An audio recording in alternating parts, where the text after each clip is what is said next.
Digby was a Loyalist settlement in Nova Scotia. Its location directly across the Bay of Fundy from St. John, near the entrance to the Annapolis Basin, was a major attraction for Amos Botsford, agent for the New York Refugee Association in 1782. He had been dispatched to find a suitable location for a sizable group of Loyalists who expected to be refugees at the end of the war. The area had been named Conway Township when the first white settlers moved into the area from Annapolis in the 1760s. On April 27, 1783, 44 ships departed for Nova Scotia from Long Island, with close to 6,000 Loyalists. By May 2, another convoy of 9 ships left for St. John, Annapolis, and Digby, with 2,434 Loyalists. 1,000 of whom would go to Digby. Another group, including 51 heads of families, arrived on October 18. Some of them stayed on the ship until spring, while others camped on shore. Botsford obtained 65,000 acres in Conway Township for 201 settlers on February 20, 1784, and secured land for a town plot. The town was named Digby, after the admiral responsible for the Loyalists' transportation to Nova Scotia. After taking the oath of allegiance, Loyalists were able to own land. Grants in the township were free, with the size depending on the military rank of the head of the household, and 50 additional acres for each family member and servant. The average size of the rural lots was 200 acres.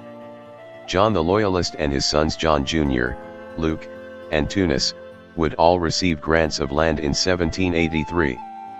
These grants, located in what is now Weymouth Falls, were escheated in 1800 but regranted in 1801. However, only John the Loyalist and his son Tunis were involved in the regranting. In 1801, the original land grant was regranted. John Lamberson Sr.'s land was situated in Weymouth Falls.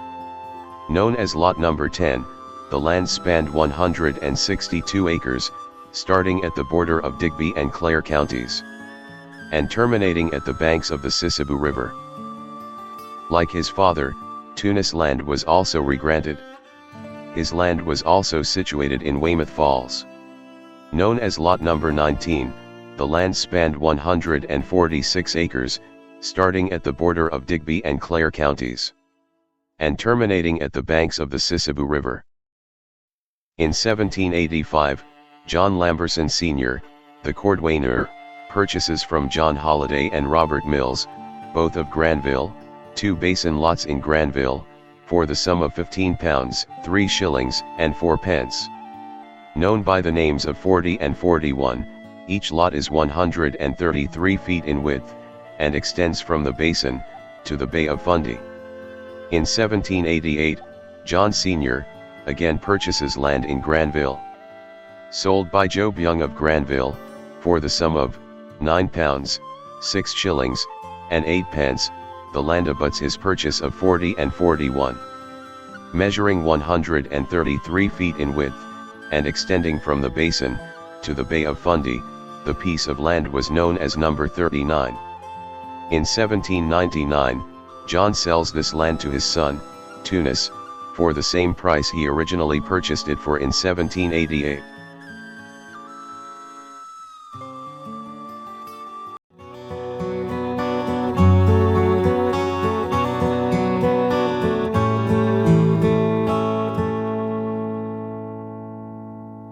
I may not have a heart to give you, but at least I have words that are softer than skin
So here lies James, son of James and Catherine Bosham, who was willfully murdered on the morning of the 8th of August, 1839 by Smith A. Clark. The reason that this stone here is so interesting is because of the story behind it, and also they put the name of the murderer on it. So as the story goes, James and Smith got into a confrontation. We're not sure how they got into a confrontation. It could be neighbors, could have been fellow tavern owners, or they could have been just acquaintances.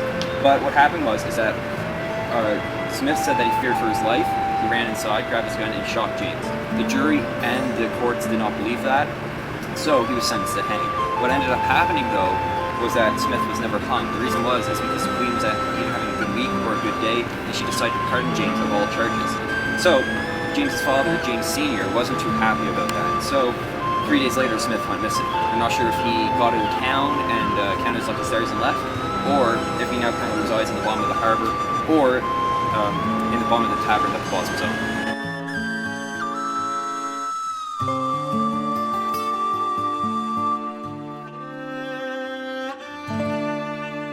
We also named the nearby island province after Prince Edward. PEI, of course, Prince Edward Island. But now he was a very, very strict man. There was no excuse for his men to be late. And so he had that clock built where it could be seen from all of downtown before all these new, taller buildings were put in their place. Now Fort George, you can see, it's not actively used as a military fort today, but they have been beautifully restored to the former mid-1800s glory. They are for tours during the summer months. You're also going to get a great view right now down on the left-hand side into the dry ditch that surrounds Fort George. Lovely view right here right now. This ditch is between 20 and 40 feet deep, depending on the location. Now, as visible as it is for us up here on our harbor hopper, well, enemy troops that might have been attacking this fort, they didn't have the luxury of a harbor hopper to drag them up the hill. They would have had to storm the hill on foot. Now you can imagine if you're running up this hill, you're dodging returning gunfire. You can see the rooftop over there is disguised with grass on top of it. You might be running. You would not see that boat at all. You would fall right in. Now if that were to happen, you'd be very quickly welcomed with a nice dose of British gunfire. Does not sound too pleasant at all, but alas, no one ever suffered such a fate, because this fort here was actually never attacked.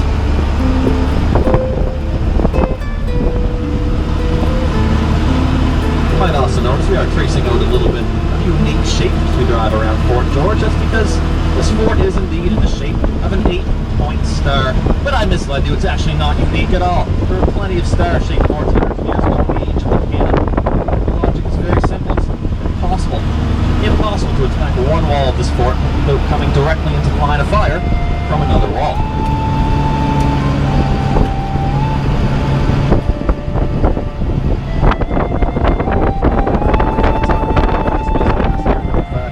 You've been walking around our city maybe around lunchtime, and have you heard a loud boom? Has anybody heard this boom? My locals, let's not give it away quite yet. Have you heard this boom? Do you think it sounded like a cannon? Getting a few nods, maybe. That's because it is a cannon. We fire a cannon to blank round, of course, from the top of Citadel Hill every single day of the year. The sole exception is Christmas Day. That's been tradition for 149 years now in the city of Halifax. But like any good tradition, it once bore a very practical purpose. Now back in the days before radar and satellite navigation on board of ships would navigate across the ocean using position of stars up in the sky. Now, it is actually quite easy to calculate your latitude or your north-south position using just the stars in the sky. But in order to calculate your longitude, your east-west position, you would have to use a device called a chronometer. And now in order to use a chronometer, you need to have a good time reference.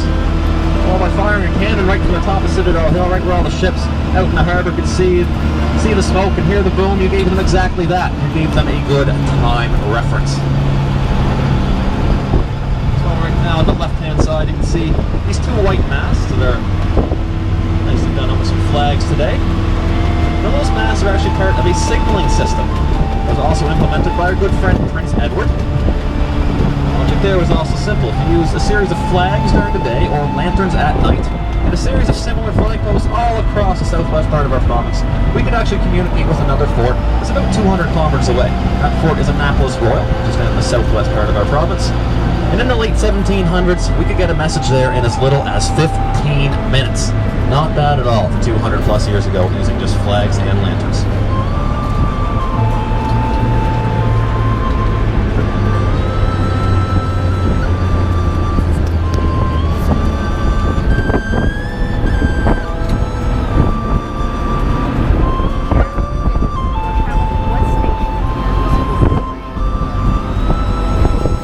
back down Citadel Hill, I do want to tell you of a guy named George Ramsay. He was the 9th Earl of Dalhousie. Been around Halifax for any length of time. Cemetery. This is aptly named, so it's considered the closest point to Citadel Hill, and enemy troops could have camped while staying out of the range of cannons and gunfire from Citadel Hill. Also warn you that some trees might reach in and grab you right up at this point, especially my friends way up back there. Now, there's a couple notable names inside of Camp Hill Cemetery I want to tell you about. The first one is that of Joe Howe. I hope you can do the same as well. Also, it's a St. Mary's ground. Very old burial ground. In fact, it opened up the day after Halifax was founded in 1749.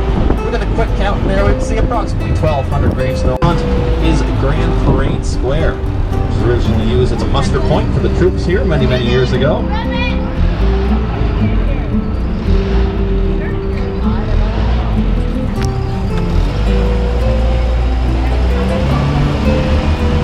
Today, Grand Parade Square mostly plays home to annual Remembrance Day ceremony, as well as a beautiful concert on New Year's Eve as well.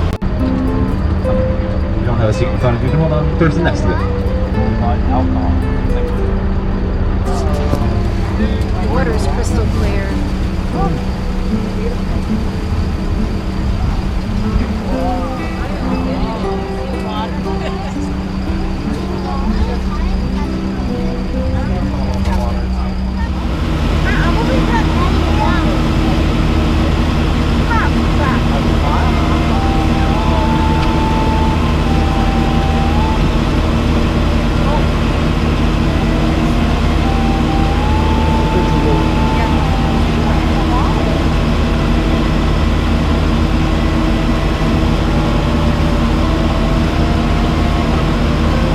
As well, coming into view now just behind the reservoir there, we see another vessel that is one of our destroyers. It's the HMCS Iroquois. Now, there are 4 destroyers in the Navy. We've got 2 stationed here in Halifax and 2 are out on the west coast on Vancouver Island, just outside of Victoria, BC. Of those 4 destroyers, there's only one that's actively being used now, which is the HMCS Athabasca. It's just a little bit further up there, facing away from us. Those destroyers are used for air defense and submarine defense as well, so they are equipped with surface-to-air missiles and anti-submarine torpedoes as well. Also see some of our friends out on the jet skis or the Sea-Doos today. Beautiful day for that. Sometimes they will come behind buses and get us a little bit wet. You never know.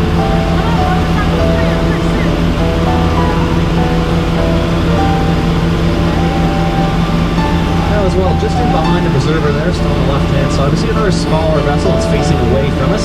That is MCDV, or Maritime Coastal.